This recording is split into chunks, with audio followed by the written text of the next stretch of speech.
Hello mga ka-sweetheart. Tara, kain po tayo. Nagluto po ako ngayon ng pakbet. Ito po yung aming lunch. Grabe, hindi mapigil yung pagsubo ko kasi talagang favorite ko po ang gulay na pakbet. Kami ni Darling. Oh my God. Talagang paborito namin yan. Tapos tinirnohan po namin mga ka-sweetheart ng tuyo. Let's go. Ayan, igigisa ko po yung aking pakbet. Meron na po akong mga ingredient. Nandyan na po.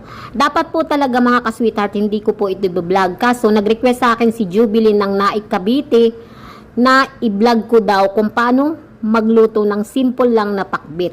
Yung hindi masyado maraming lahok.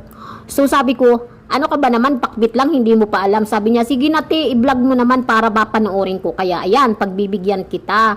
Pero yung ginagamit ko Barrio Fiesta bagoong para mas the best ang sarap. Una po, tinusta ko lang muna yung baboy. And then, susunod ko yung bawang. So, syempre, kailangan i-golden brown yung bawang bago isunod yung onions. Palabasin muna natin yung aromatic smell niya at saka yung kamatis. Kailangan medyo durog-durogin natin or pisa-pisain muna para lumabas yung kanyang aroma at yung lasa talaga, di ba? Ayan mga ka-sweetheart. So naigisa ko na po at naglagay din ako ng isang pork cubes. And then nilagay ko na yung Barrio Fiesta. So imikos-mikos lang natin after mailagay yung Barrio Fiesta. Tansya-tansya lang yan, Joby, kasi baka mapasobra sobrang alat naman. So bali 3 kutsarita lang ang nilagay kong Barrio Fiesta bagoong. Tapos naglagay din ako ng 1 cup water. So, ayan mga ka-sweetheart. So, pakukuluin ko lang bago ko ilalagay yung kalabasa. Ang ganda nga nung nabiling kalabasa sa market kasi napakalagkit, ang hirap-hirap balatan. So, ayan, yung hot cook na, nilagay ko na rin yung sitaw at okra dahil medyo matigas yan.